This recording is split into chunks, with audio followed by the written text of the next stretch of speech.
Aquella mañana, un silencio extraño se apoderó de Jerusalén. El viento, como un susurro ancestral, recorría las antiguas murallas, anunciando que algo monumental estaba a punto de suceder. En su palacio, Poncio Pilatos, el gobernador romano, caminaba con una inquietud que no reconocía. Él, un hombre de guerra y poder, no temía a los ejércitos ni a las rebeliones. Lo que sentía era algo más profundo, una presión invisible, el peso del cielo sobre su conciencia. Días antes, un mensajero había llegado desde Roma con una orden directa de los líderes del imperio. El hombre llamado Jesús, aquel profeta de Galilea, debía ser juzgado sin más demora. Pero lo que Pilatos y los césares ignoraban era que, detrás de esta decisión terrenal, se movían fuerzas cósmicas que ningún emperador podría jamás comprender.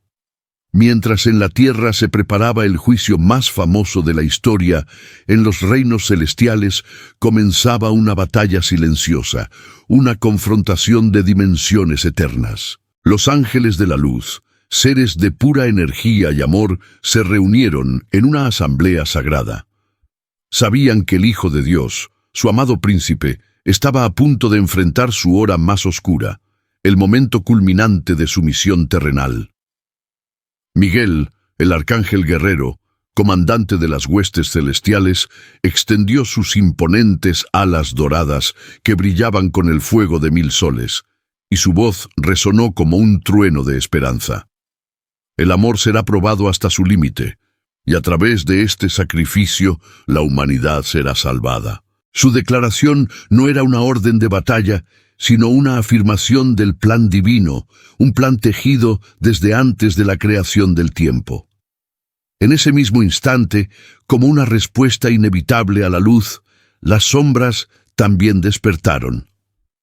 Desde los abismos más profundos de la existencia, espíritus de orgullo, miedo y oscuridad ascendieron y se cernieron sobre Jerusalén. Eran susurros invisibles que se deslizaban en los corazones de los hombres, sembrando la duda, alimentando el odio y avivando la confusión. Su objetivo era claro: impedir que el plan divino se cumpliera, manchar el sacrificio con la violencia del egoísmo y asegurarse de que la luz no prevaleciera. Se infiltraron en las mentes de los líderes religiosos, en los gritos de la multitud y en la indecisión de los poderosos. Cuando Jesús fue finalmente llevado ante Pilatos, el gobernador lo observó con una mezcla de curiosidad y desconcierto. Había juzgado a criminales, a rebeldes y a impostores. Pero este hombre era diferente. Sus ojos no mostraban rencor, ni miedo, ni siquiera una súplica de clemencia. En su mirada había una paz insondable, una serenidad que trascendía cualquier circunstancia terrenal, una calma que ningún hombre en el mundo podría fingir ni comprender. Tratando de mantener su autoridad, Pilatos le hizo la pregunta que definiría el juicio: ¿Eres tú el rey de los judíos? Jesús, sin alzar la voz, pero con una firmeza que hizo vibrar el aire, respondió con una simplicidad devastadora: Tú lo dices. En ese preciso instante, una brisa suave y cálida recorrió la sala del juicio, moviendo las cortinas y acariciando los rostros de los presentes. Fue un momento fugaz, casi imperceptible, pero para aquellos con el corazón abierto, fue como si el mismo cielo estuviera respirando a través de él, afirmando su identidad. Pero fuera del palacio, la atmósfera era muy diferente. El murmullo inicial de la gente reunida en la plaza se estaba transformando en una ola de furia. Los gritos de «¡Crucifícalo!» eran impulsados por esas voces invisibles de la oscuridad que manipulaban el miedo y la ignorancia para sembrar división y odio. La multitud, una vez cautivada por sus milagros, ahora clamaba por su sangre. Pilatos dudaba. Una parte de él, su intuición de soldado y su conciencia de hombre, le gritaba que algo divino estaba ocurriendo justo frente a sus ojos. Podía sentir la verdad en la presencia de Jesús, una verdad que no necesitaba defensa. Pero la otra parte, el político, el hombre que temía perder su posición y el favor de Roma, se sentía acorralado por la presión de la turba.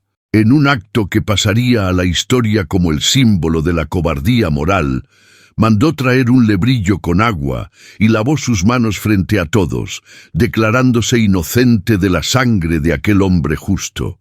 Creía que con ese gesto se libraba de toda culpa, sin saber que en realidad acababa de sellar su participación en el momento más sagrado y trascendental de la historia humana.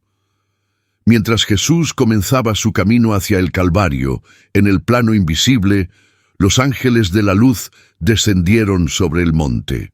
No vinieron para impedir el sacrificio, pues entendían su propósito redentor. Vinieron para sostener el alma del Salvador, para envolverlo en amor y fortaleza espiritual. Gabriel, el mensajero divino, cubrió la terrible escena con un manto de luz sutil, una barrera contra la desesperación total. Miguel, el protector, extendió su escudo para proteger a los inocentes del miedo abrumador que emanaba de la escena, especialmente a María, la madre, y a los pocos discípulos que permanecían fieles. Las huestes celestiales enteras lloraron, no de derrota sino de compasión, uniendo sus lágrimas a las de la humanidad, sabiendo que aquel acto supremo de amor estaba a punto de transformar el destino del mundo para siempre. Jesús no estaba solo en su sufrimiento. A su alrededor, aunque invisibles para la mayoría, la presencia de los grandes profetas de la antigüedad y la compañía constante de los ángeles lo acompañaban. Cada paso doloroso, cada mirada de perdón hacia sus verdugos, cada aliento dirigido al cielo, era una promesa cumplida, un eslabón final en una cadena de amor que se extendía desde el principio de los tiempos. Aquello no fue una derrota, como las sombras querían que pareciera. Fue una entrega voluntaria, el acto de amor más puro e incondicional que el universo jamás había presenciado.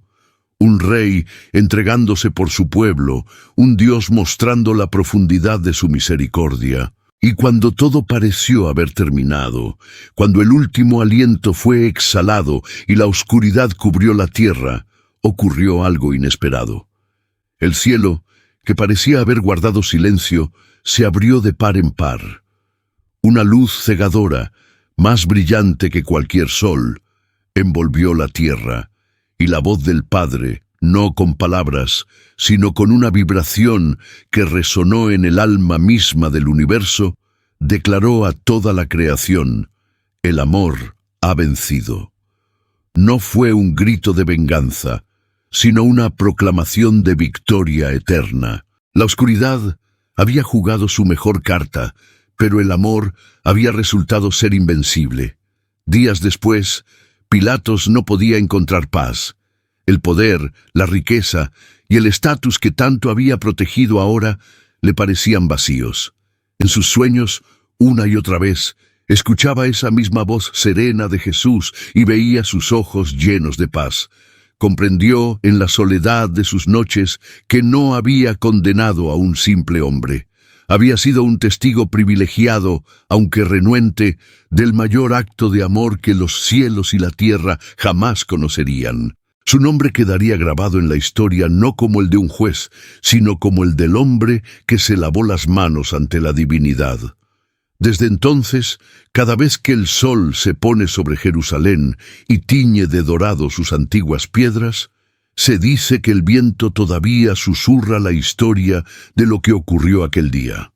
Una historia que cuenta cómo la oscuridad creyó haber ganado la batalla, cómo el odio y el miedo celebraron una victoria efímera. Pero fue el amor, en su máxima expresión de sacrificio y entrega, quien triunfó de manera definitiva. Porque aquel día, cuando Jesús fue juzgado por los hombres, el cielo entero, en un coro de ángeles y estrellas, proclamó su victoria eterna. Y esa victoria sigue resonando hoy en el corazón de cada persona que elige el amor por encima del miedo. Gracias por acompañarnos en este viaje. Si esta historia ha tocado tu corazón, no olvides darle a me gusta, compartirla y suscribirte para más relatos que iluminan el alma. Hasta la próxima.